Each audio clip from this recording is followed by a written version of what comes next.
আসসালামু আলাইকুম সুপ্রিয় শিক্ষার্থী বন্ধুরা, সিইউ স্কোয়াড ব্যাচের ওরিয়েন্টেশন ক্লাসে তোমাদের সবাইকে স্বাগত জানাচ্ছি। আমি ডিএচিপন। তোমরা ইতিমধ্যে জেনেছো আমরা সিইউ স্কোয়াড ব্যাচটি মূলত চট্টগ্রাম বিশ্ববিদ্যালয়ের ভর্তি পরীক্ষার জন্য স্পেশাল একটি ব্যাচ এবং এই জগতে তোমাদের সবাইকে শুভেচ্ছা জানাচ্ছি। আশা করছি তোমাদের সাথে যাত্রাটি অনেক বেশি আরামপ্রদ হবে, অনেক বেশি শুভকর হবে এবং সবার স্বপ্ন আশা করি ইনশাআল্লাহ সত্যি হবে। সো আমরা আর দেরি না করে আমরা চলে যাচ্ছি আমাদের কাঙ্ক্ষিত ক্লাসে। আজকে আমরা যে টপিকটা আলোচনা করব সেটি একদম ভেরি বেসিক লেভেল থেকে, সেটা হচ্ছে normal sentence pattern in English.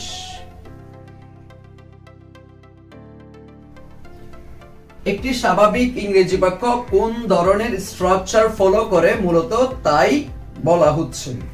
তবে এখানে আমি একটু দেখে নিতে চাই, এখানে যে ইংলিশ দিয়েছি, ইংলিশ এবং দা ইংলিশ এর মধ্যে পার্থক্যটা কি। কখন ইংলিশ বলবো, কখন দা ইংলিশ বলবো। ইংলিশ হচ্ছে কোন একটা ভাষা অথবা সাবজেক্টকে ইন্ডিকেট করে, আর দা ইংলিশ মূলত একটা জাতিকে ইন্ডিকেট করে। যেমন আমরা বলতে পারি English is an international language, English is my favourite subject. The English are brave, ইংরেজ জাতিরা সাহসী হয়ে থাকে।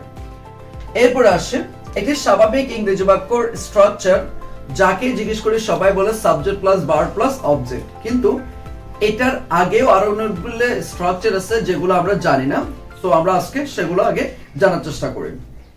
প্রথমত আমাদেরকে যদি কেউ জিজ্ঞেস করে একটা সেন্টেন্সের স্ট্রাকচার কি, তখন আমরা বলবো এক নাম্বার সাবজেক্ট প্লাস ভার্ব। কি বলবো? Subject plus verb. অর্থাৎ সাবজেক্ট এবং ভার্ব থাকলে তাকে আমরা কি বলতে পারবো? সেন্টেন্স বলতে পারবো। বাকি অংশ থাকলেও ভালো, না থাকলে সমস্যা নাই। অনলি সাবজেক্ট এবং ভার্ব থাকলে তাকে আমরা কি বলতে পারবো? সেন্টেন্স বলতে পারবো। যেমন দেখো, আমি যদি বলি I go, it is sentence. এখানে আই হচ্ছে সাবজেক্ট, গো হচ্ছে কি ভার্ব। অথবা আমি বললাম হি গোস, এটাও কিন্তু কি সেন্টেন্স। সাবজেক্ট আছে, ভার্ব আছে, এতটুকুতে কিন্তু সেন্টেন্স হতে পারে। অথবা আমি বললাম ট্রি গ্রোস, বৃক্ষ জন্মায়, এটাও কিন্তু কি সেন্টেন্স। কেমনে? আচ্ছা, এই যে সাবজেক্ট সিঙ্গুলার, ভার্ব কি সিঙ্গুলার হয়েছে। আচ্ছা, এবার আসো দুই নম্বর structure, subject plus verb plus noun হতে পারে। কিন্তু আমরা সবাই মনে করি ভার্বের পরে যেটা থাকে সেটাকে অবজেক্ট বলে ফেলি। ভার্বের পরে যাই থাকে তাকে অবজেক্ট বলাটা শুভ না, ঠিক আছে? সাবজেক্ট প্লাস ভার্ব প্লাস কি হতে পারে? নাউন হতে পারে। কিভাবে দেখো, he is a student, or he is a teacher, or I am a teacher, he is a teacher, she is a teacher, he is a doctor, he is an engineer. ওকে, তাহলে এখানে I he হচ্ছে subject, is হচ্ছে verb, I student হচ্ছে কি noun. Subject plus verb plus কি হয়েছে? Noun হয়েছে। এটাকে যদি তুমি এখন কি বলো? অবজেক্ট বলো, সেটা কি হবে? ভুল হবে। ওকে, আচ্ছা, এটা নাউন ঠিক আছে। এটাকে আবার অন্যভাবে বলা যাবে, এটা হচ্ছে কমপ্লিমেন্ট বলা যাবে। এটাকে কি বলা যাবে? কমপ্লিমেন্ট। যেহেতু সাবজেক্ট সম্পর্কে কিন্তু বলছে, যিনি সাবজেক্ট তিনি কিন্তু স্টুডেন্ট, মানে হি ইজ ইকুয়াল টু, এরকম সমান দিয়ে যদি প্রমাণ করা যায় তখন সেটাকে আমরা কমপ্লিমেন্ট বলতে পারি। তাহলে যিনি হি তিনি কিন্তু I student, he is equal to student বলা যাচ্ছে। তাহলে যিনি হি তিনি কিন্তু আই স্টুডেন্ট, অর্থাৎ হি রে পরিপূরক হচ্ছে কি I student. So I student কো তুমি কি বলতে পারবা? কমপ্লিমেন্ট বলতে পারবা, কিন্তু অবজেক্ট বলতে পারবা না। এটাই হচ্ছে অবজেক্ট এবং কমপ্লিমেন্টের মধ্যে পার্থক্য। অবজেক্ট সব সময় ইকুয়াল টু হবে না, একটু ভিন্ন হবে। হি এবং স্টুডেন্ট এক জিনিস, কিন্তু অবজেক্ট যদি হতো তখন কি হতো? অবশ্যই এখানে ভিন্ন হইতো। ওকে, আচ্ছা, এরপর আসো 3 number, subject plus verb plus adjective. এই যে দেখো, subject plus verb plus adjective হয়, কিন্তু আমরা বলি কি subject plus verb plus object, মানে অ্যাডজেক্টিভ থাকে, কিন্তু সেটাকে আমরা কি বলতাম? অবজেক্ট বলতাম। এটাই আর কি। সো আজকে ক্লাসের পর থেকে আমরা যেটা থাকে সেটাই বলবো, অবজেক্ট বলবো না। আচ্ছা, কিভাবে অবজেক্ট হচ্ছে দেখো, she is beautiful, she is beautiful. তাহলে দেখো, শি হচ্ছে সাবজেক্ট, ইজ হচ্ছে ভার্ব, বিউটিফুল হচ্ছে কি অ্যাডজেক্টিভ। দেখো অ্যাডজেক্টিভ, এই যে ফুল আছে, ফুল থাকলে কি অ্যাডজেক্টিভ, ফুল থাকলে কি অ্যাডজেক্টিভ। ওকে, এখন আবার বলতে পারো ভাইয়া এটাকে তাহলে এটা তো অ্যাডজেক্টিভ ঠিক আছে, এটাকে কি অবজেক্ট বলবো নাকি কমপ্লিমেন্ট বলবো? এটাকেও কি বলবো? কমপ্লিমেন্ট। কেমনে দেখো, she is equal to দিলে কিন্তু বিউটিফুল পাওয়া যাচ্ছে, যিনি সে তিনি কিন্তু বিউটিফুল, যিনি সে তিনি কিন্তু কি বিউটিফুল, দ্যাটস এটা হচ্ছে কি তোমার কমপ্লিমেন্ট। তাহলে ইজ ইকুয়াল টু বলা গেলে আমরা কি বলতে পারবো? অবশ্যই এটাকে কমপ্লিমেন্ট বলতে পারবো। যেমন আই এম আ টিচার, তাহলে এখানে আই এর জন্য টিচার হচ্ছে কি কমপ্লিমেন্ট, কেননা যিনি আই তিনি কিন্তু কি টিচার। এরপর আসো 4 নম্বর, subject plus verb plus adverb হতে পারে। কি হতে পারে? অ্যাডভার্ব। আচ্ছা কিভাবে দেখো, হি প্লেস ওয়েল, হি হচ্ছে সাবজেক্ট, প্লেস হচ্ছে ভার্ব, ওয়েল হচ্ছে কি অ্যাডভার্ব, ওয়েল হচ্ছে কি adverb. He plays well, he plays well, he plays well, he হচ্ছে সাবজেক্ট, প্লেস হচ্ছে ভার্ব, ওয়েল হচ্ছে কি অ্যাডভার্ব। আরেকটা আসো, subject plus verb plus object, এই যে 5 নম্বরে এসে এই রুলসটা হচ্ছে সাবজেক্ট প্লাস ভার্ব প্লাস কি হতে পারে? অবজেক্ট হতে পারে। আচ্ছা কিভাবে দেখো, আমি যদি একটা ঐতিহাসিক एग्जांपल দেই, আই ইট রাইস, আমি ভাত খাই, তাহলে এখানে আমি রাইস কে অবজেক্ট বলছি, কি খাই? ভাত খাই। অবজেক্ট কেমনে পাবা? একটি সেন্টেন্সের ভার্ব কে কি বা কাকে দ্বারা প্রশ্ন করলে মূলত তুমি কি পাবা? অবজেক্ট পাবা। এরপরে দেখো, যিনি আই তিনি কিন্তু রাইস না, এটা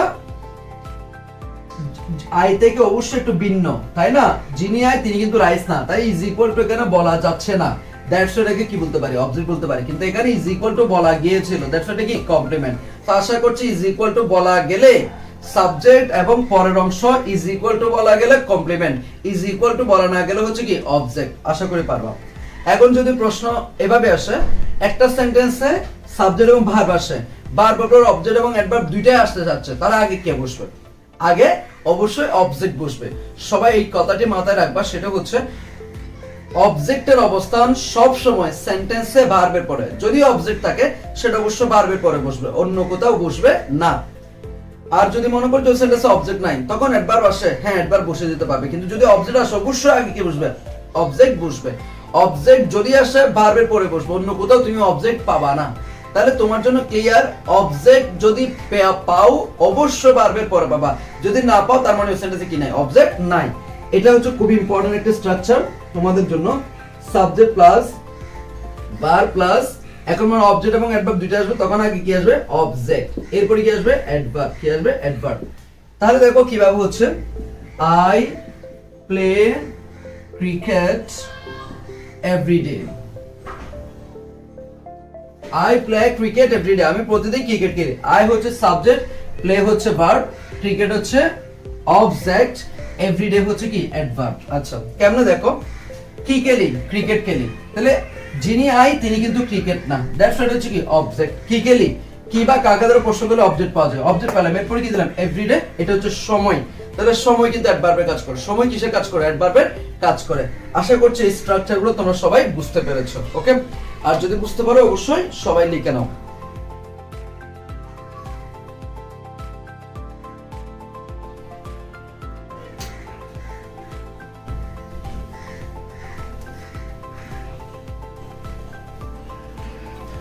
এরপরে আমরা যাচ্ছি সাবজেক্ট সম্পর্কিত। সাবজেক্টকে কি বলা হচ্ছে? কর্তা। ভার্বকে কে বা কারা দ্বারা প্রশ্ন করলে যে উত্তর পাওয়া যায় তাকে সাবজেক্ট বা কর্তা বলে। ওকে, সবাই লিখে ফেলো। ভার্বকে কে বা কারা দ্বারা প্রশ্ন করলে, মানে সাধারণত সব সময় কে বা কারা দ্বারা প্রশ্ন করলে সাবজেক্ট পাবা এরকম না, মাঝে মাঝে নাও বা পেতে পারো। ভার্বকে কে বা কারা দ্বারা প্রশ্ন করলে যে উত্তর পাওয়া যায় তাকে কি বলে? সাবজেক্ট বলে। যেমন আমি দিলাম আই গো টু ভার্সিটি, আমি ভার্সিটি যাই, তাহলে কে যাই? আমি যাই, আসছে। এখন বললাম দে ইন্সপায়ার মি, অল টাইম, দে ইন্সপায়ার মি অল টাইম। তারা আমাকে সবসময় ইন্সপায়ার করে। কে করে আসে নাই, কারা করে, তারা করে, চলে আসছে। তাহলে একটা সেন্টেন্সের ভার্বকে কে বা কারা দ্বারা প্রশ্ন করলে যে উত্তর পাওয়া যাবে সেটা হচ্ছে কি সাবজেক্ট। ওকে, আচ্ছা এখানে অনেকে মনে করতে পারে ভাইয়া ভার্সিটি বানান এরকম হইলো কেন? হ্যাঁ, যখন বি দিবা অর্থাৎ ভার্সিটি অনলি ভার্সিটি লিখবে তখন কিন্তু বি এর পরে এ হবে, নট বি ই আর। ঠিক আছে, আর ইউনি যুক্ত করলে ইউনি বি ই আর। ওকে, ইউনি ছাড়া বি এ আর, ইউনি যুক্ত বি ই আর, ইউনি ছাড়া বি এ আর, ইউনি যুক্ত বি ই আর। আশা করি বুঝতে পেরেছো। ওকে, আচ্ছা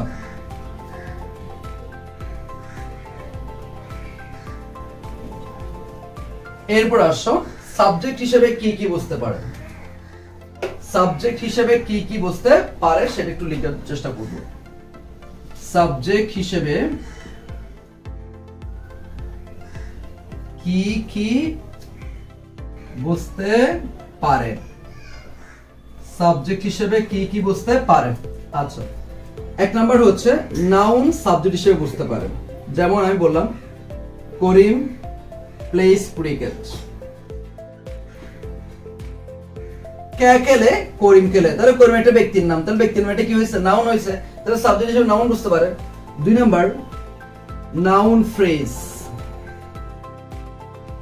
দুই নাম্বার কি নাউন ফ্রেজ। এখন প্রশ্ন হতে পারে ভাই নাউন ফ্রেজ এটা কি? ফ্রেজ শব্দের অর্থ হচ্ছে শব্দগুচ্ছ, একটা থাকলে ওয়ার্ড আর দুই তিনটা হয়ে গেলে সেটা হবে ফ্রেজ। আর যেই শব্দগুচ্ছটা, যেই গ্রুপ অফ ওয়ার্ডসটা নাউন দিয়ে শেষ হবে সেটাকে বলা হচ্ছে কি নাউন ফ্রেজ। বুক নাউন, দা বুক, তাহলে দা যুক্ত হয়ে বুক, এটা গ্রুপ গঠন করছে, দা বুক নাউন ফ্রেজ, কেন নাউন দিয়ে শেষ হয়েছে। ওকে, তাহলে নাউন ফ্রেজও কিন্তু কি হতে পারে সাবজেক্ট হিসেবে বুঝতে পারে। তাহলে আসো the book is on the table. Okay, তাহলে এখানে দা বুক হচ্ছে কি নাউন ফ্রেজ, দা বুক হচ্ছে কি নাউন ফ্রেজ সাবজেক্ট হিসেবে বসেছে। এরপর আসো 3 নাম্বার প্রোনাউন। প্রোনাউন এটা কিন্তু সাবজেক্ট হিসেবে বুঝতে পারে কিভাবে? এই যে করিম প্লেস ক্রিকেট, এটা আমি এভাবে না বলে আমি বলতে পারি হি প্লেস ক্রিকেট। ওকে, তাহলে করিমের পরিবর্তে আমি কি বসালাম, হি বসাইলাম। আর যদি কোনো মহিলা থাকতো তার পরিবর্তে আমরা কি বসান, সি বসাইতাম। যদি দুইজন থাকতো তখন তার জন্য আমরা কি বসাইতাম, দে বসাইতাম। এগুলো হচ্ছে কি প্রোনাউন ইনস্টিড অফ নাউন, যেটা নাউনের পরিবর্তে বসে সেটাকে বলা হচ্ছে কি প্রোনাউন। এরপর আসো 4 নাম্বার জিরান্ড। জিরান্ড মানে হচ্ছে ভার্ব প্লাস আইএনজি, এটাও কিন্তু সাবজেক্ট হিসেবে বুঝতে পারে। এতদিন পর্যন্ত আমরা সেটা জানতাম শুধুই ভার্ব, কিন্তু আজকে জানলাম এটা কিন্তু সাবজেক্ট হিসেবে কাজ করতে পারে। এবং যখন জিরান্ড সাবজেক্ট হিসেবে কাজ করে তখন তাকে বলা হচ্ছে নাউন। কি বলা হয়, নাউন। যেমন দেখো walking is a good exercise, walking is a good exercise. তাহলে এখানে ওয়াকিং এটা কিন্তু ভার্বের কাজ করছে না, নাউনের কাজ করছে এবং সাবজেক্ট হয়ে গেছে। এটা সাবজেক্ট এবং এটা নাউনের কাজ করছে এবং তার জন্য ভার্ব কি হবে, সিঙ্গুলার হবে। ওকে, তাহলে এই যে জিরান এটাও কিন্তু সাবজেক্ট হিসেবে কাজ করতে পারে। তাহলে তুমি বলতে পারো swimming is a good habit, writing is my favourite hobby, হতে পারে। এরপর আসো 5 নাম্বার জিরান ফ্রেজ। অনেকে বলতে পারে ভাইয়া জিরান ফ্রেজ এটা কি আবার কি? এই যে ভার্ব প্লাস আইএনজি থাকবে, ভার্ব প্লাস আইএনজির পর আরেকটা শব্দ যুক্ত হয়ে যে গ্রুপ অফ ওয়ার্ড গঠন করবে সেটাকে বলে কি জিরান ফ্রেজ। যেমন আমি বললাম ফলিং, তাহলে ফলিংটা হচ্ছে জিরান্ট মানে পড়া। এখন আমি যদি বলি falling in love, falling in love প্রেমে পড়া, তাহলে falling gerund, falling in love পুরোটা মিলে একটা সাবজেক্ট, এটা হচ্ছে কি জিরান ফ্রেজ। অথবা ওয়াকিং না বলে আমি বলতে পারতাম ওয়াকিং ইন দা মর্নিং, এটা জিরান phrase. Falling in love is a wonderful experience, ঠিক আছে, experience। Okay, falling in love is a wonderful experience। এরপর আসো 6 নাম্বার ইনফিনিটিভ। ইনফিনিটিভ মানে হচ্ছে টু প্লাস ভার্বের কোন ফর্ম, বেস ফর্ম। এটাও কিন্তু কি হতে পারে, সাবজেক্ট হতে পারে। এটাও কিন্তু কি হতে পারে, সাবজেক্ট হতে পারে। যেমন দেখো আমি বললাম to work is a good exercise, to work is a good exercise. তাহলে এই যে দেখো টু ওয়ার্ক, তাহলে এটা ইনফিনিটিভ। এবং এই ইনফিনিটিভটা এখানে সাবজেক্ট হিসেবে কাজ করেছে এবং এটা নাউন হয়ে গেছে। জিরান্ড এবং ইনফিনিটিভ সাবজেক্টে কাজ করলে তাকে পার্টস অফ স্পিচ দিক থেকে কি বলা হবে? নাউন বলা হবে। যদি এখানে আন্ডারলাইন করে বলো তুমি তাকে কি বলবা? নাউনই বলবা। ওকে, এবং তারপরে যে ভার্বগুলো হবে সবগুলো কি হবে? সিঙ্গুলার হবে। ক্লিপস তো বলে 74 নাম্বার পেজে আছে, দেখবা জিরান্ডের সাবজেক্ট। ওকে, আচ্ছা এরপর 7 নাম্বার আবার দেখো ইনফিনিটিভ ফ্রেজ হতে পারে। ইনফিনিটিভ ফ্রেজ ব্যাপারটা তোমাদের কাছে ক্লিয়ার। ইনফিনিটিভের পর আরেকটা ওয়ার্ড যুক্ত হয়ে যেটা গ্রুপ অফ ওয়ার্ড গঠন করবে সেটাকে বলা হচ্ছে ইনফিনিটিভ ফ্রেজ। তাহলে falling in love is a wonderful experience কে আমরা বলতে পারি to fall in love is a wonderful experience. To fall in love is a wonderful experience. Okay, to fall in love is a wonderful experience. তাহলে subject হিসেবে কি কি বসতে পারে? নাউন বসতে পারে, নাউন ফ্রেজ বসতে পারে, প্রোনাউন বসতে পারে, জিরান্ড বসতে পারে, জিরান্ড ফ্রেজ বসতে পারে, ইনফিনিটিভ বসতে পারে, ইনফিনিটিভ ফ্রেজ বসতে পারে, এবং কখন কিভাবে বসলে কিসের পার্টস অফ স্পিচ হয়ে যাচ্ছে এবং কি ভার্ব গ্রহণ করে এই সম্পর্কিত সমস্ত প্রকার তথ্য কিন্তু অলরেডি তোমাদেরকে দিয়ে দেওয়া হয়েছে। আশা করি তোমরা ঠিকঠাকভাবে বুঝতে পেরেছো। আর যদি বুঝতে পারো সবাই একটু লিখে নাও অথবা স্ক্রিনশট নিয়ে নাও। ওকে,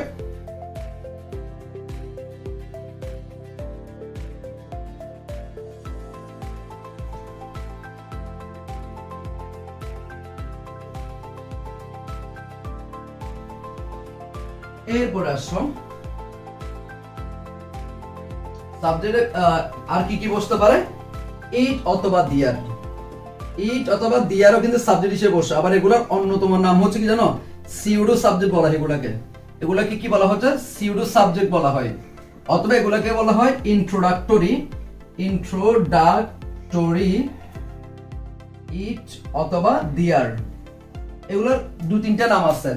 ইট অথবা দিয়ারও বলতে পারো, অথবা সুডো সাবজেক্ট বলো। সুডো সাবজেক্ট মানে নকল সাবজেক্ট, ছদ্মবেশী সাবজেক্ট, আসলে কোনো সাবজেক্ট না, জাস্ট এটা সাবজেক্টের মতো মনে হয়। ওকে, এরপর ইন্ট্রোডাক্টরি ইট অথবা দিয়ারও বলতে পারবা। মানে সেন্টেন্সের সূচনা লগ্নে এগুলো ব্যবহার করা হয় কিন্তু এগুলো কোনো মিনিং নাই। দ্যাটস ওয়াই এগুলো কি জাস্ট ইন্ট্রোডাক্টরি সূচনা লগ্ন ইট অথবা দিয়ার বলা হচ্ছে। এগুলো কিন্তু আসলে কোনো সাবজেক্ট না। ঠিক আছে, যেমন দেখো আমি যদি বলি it's raining cats and dogs. It's raining cats and dogs. মুষলধারে বৃষ্টি হচ্ছে। তাহলে এখানে ইটের কোনো রকমের অর্থ নাই, জাস্ট সেন্টেন্সটা মানে ইট না দিলে কেমন যেন উলঙ্গ মনে হচ্ছে। দ্যাটস ওয়াই আমরা দিয়েছি, তাই না? এরপর আসো there is one school in our village. এরপর দিলাম there are two schools in our village. ওকে, তাহলে এখানে দেখো দেয়ার এর জন্য একবার বসছে, দেয়ার এর জন্য আর একবার বসছে। তাহলে এখানে দেয়ার কোনো ফাংশন করতেছে না, বুঝতেই পারলা না। হলে দেয়ার সাথে ইস কেমন না, দেয়ার সাথে আর কেমন না। এখানে মূলত এই যে ওয়ান স্কুল আছে, ওয়ান স্কুল সাপেক্ষে ইস বসেছে, আর এদিকে টু স্কুল আছে, টু স্কুল সাপেক্ষে কি বসেছে? আর বসেছে। এই দেয়ারটা জাস্ট ছদ্মবেশী বা নকল একটা সাবজেক্ট, জাস্ট সূচনা লগ্নে ব্যবহার করা হয়েছে। আই হোপ বুঝতে পেরেছো।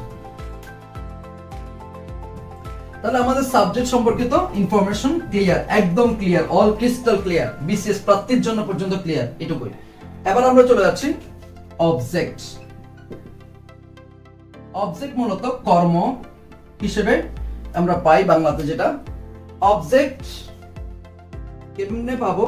ভার্বকে কি বা কাকে দ্বারা প্রশ্ন করলে,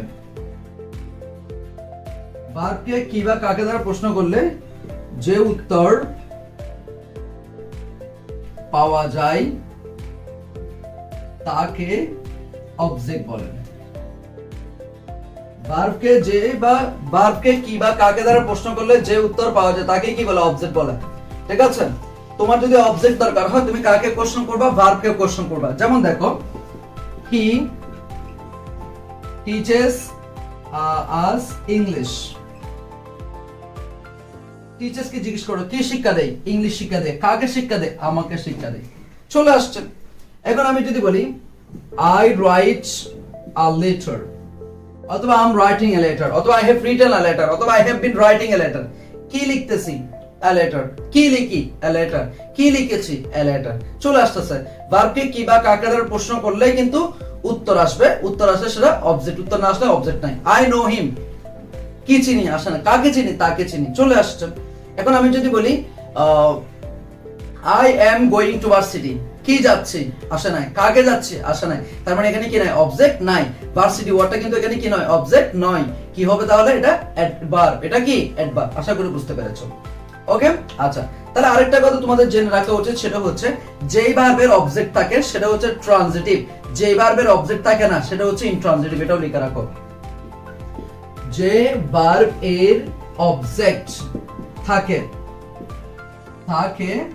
ট্রানজিটিভ যে ভার্বের অবজেক্ট থাকে না তাকে ইনট্রানজিটিভ যে ভার্বের অবজেক্ট থাকে তাকে ট্রানজিটিভ ভার্ব বলা হয় যে ভার্বের অবজেক্ট থাকে না তাকে কি বলা হয় ইনট্রানজিটিভ বলা হয় যেমন আমি যদি বলি আই গো টু মার্কেট তাহলে গো এখানে ইনট্রানজিটিভ যেহেতু এর অবজেক্ট নাই এখন আমি যদি আই ইট রাইস কি খাই ভাত খাই তাহলে এখানে ইটটা হচ্ছে কি ট্রানজিটিভ আশা করি বুঝতে পেরেছো অবজেক্টের কাহিনী শেষ এরপরে আসো অ্যাডভার্ব সরি ভার্বের আসে আগে ভার্ব শব্দের অর্থ ক্রিয়া যেই ওয়ার্ড দ্বারা অ্যাকশন মানে হচ্ছে যেখানে শ্রম থাকবে যেখানে তোমার এনার্জি লস করবে সেটা হচ্ছে অ্যাকশন যে ওয়ার্ড দ্বারা অ্যাকশন এক্সিস্টেন্স মানে হচ্ছে অস্তিত্ব প্রকাশ পাবে তোমার অস্তিত্ব কোথায় সেটা জানান দিবে এটা হচ্ছে এক্সিস্টেন্স এরপর হচ্ছে এক্সপেরিয়েন্স মানে হচ্ছে অভিজ্ঞতার আলোকে যেটা হয় অভিজ্ঞতার আলোকে যে জিনিসগুলো হবে সেগুলোকে তুমি ভার্ব বলতে পারবা ঠিক আছে যে ওয়ার্ড দ্বারা অ্যাকশন এক্সিস্টেন্স এক্সপেরিয়েন্স বোঝায়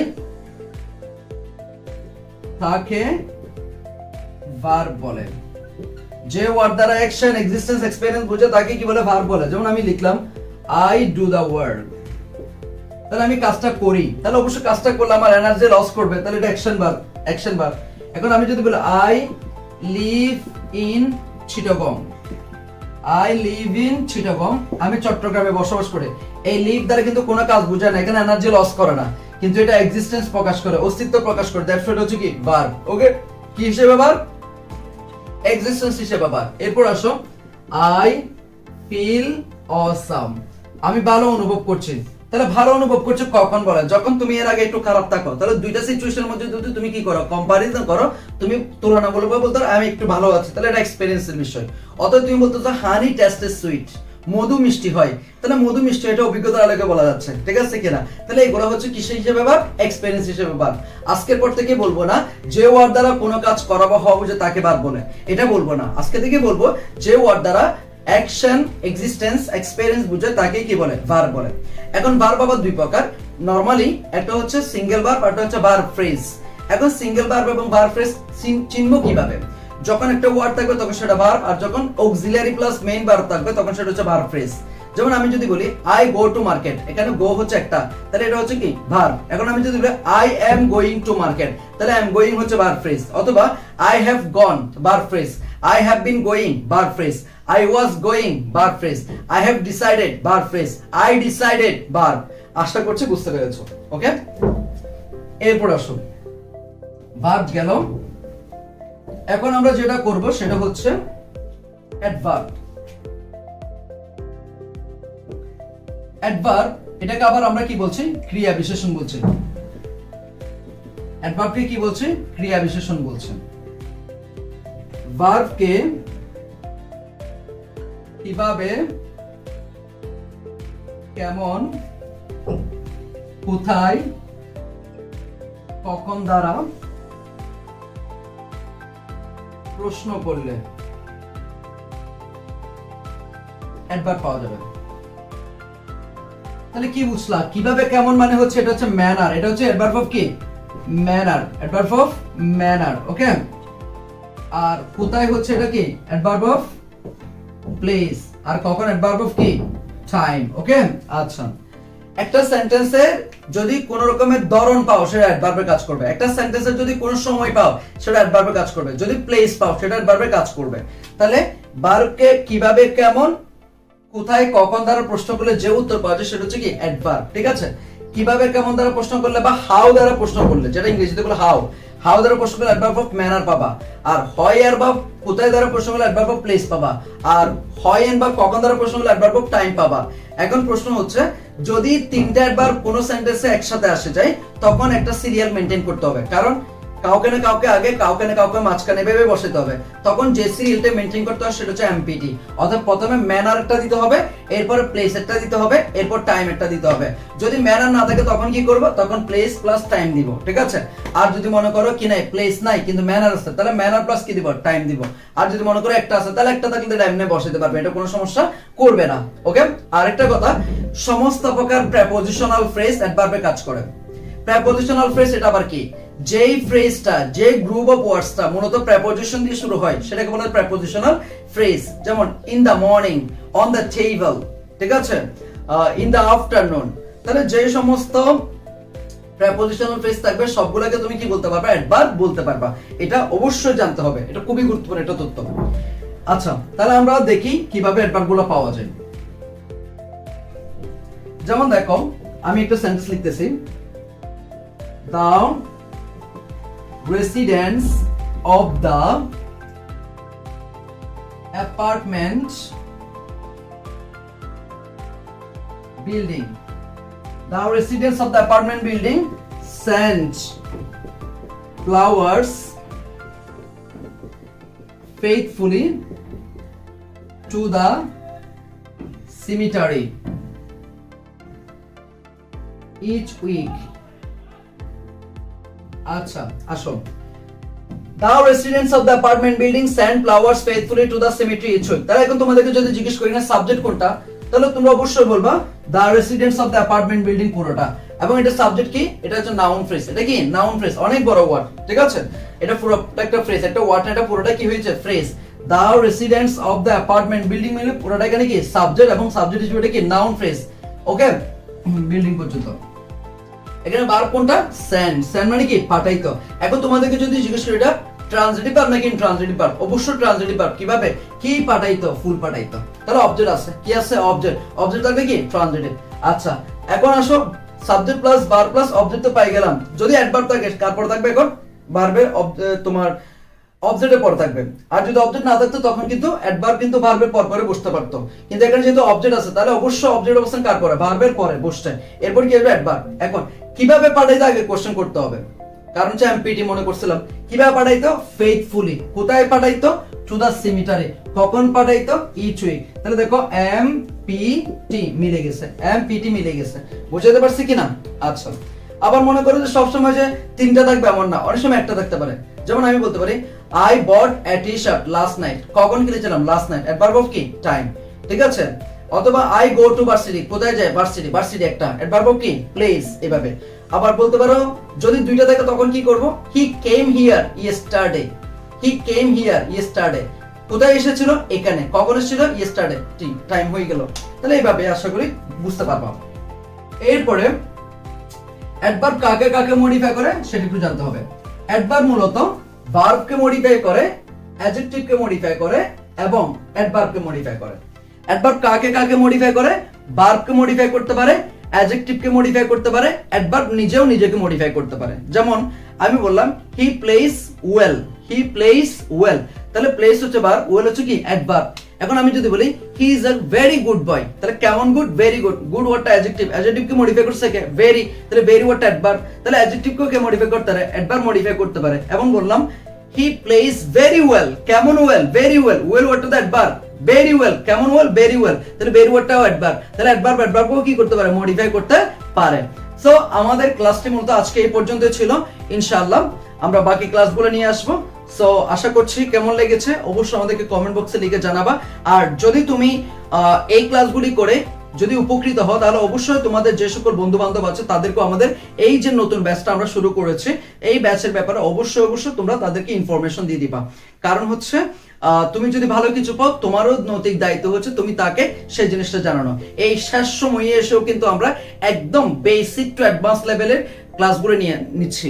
অনেকে হয়তো সেখানে এত কম টাকায় বলে শুধুমাত্র জাস্ট আফসার উপর ক্লাস নিত, কিন্তু আমরা চেষ্টা করেছি একদম বেসিক লেভেল থেকে ক্লিয়ার করার জন্য, যাতে করে যেভাবে প্রশ্ন করা হোক না কেন তুমি যেন উত্তর দিতে পারো। আর এই যে বেসিক লেভেলগুলো পড়াচ্ছি এখান থেকে মূলত বেশি প্রশ্ন হয়ে যাবে, এগুলো যদি না পারো তুমি অ্যাডভান্স লেভেলে গিয়ে অনেক কিছুই বুঝবা না। সো আশা করছি ক্লাসটি অনেক বেশি এনজয় করেছো। সবাই ভালো থাকো, সুস্থ থাকো, সুন্দর থাকো। দেখা হচ্ছে নেক্সট ক্লাসে। আসসালামু আলাইকুম।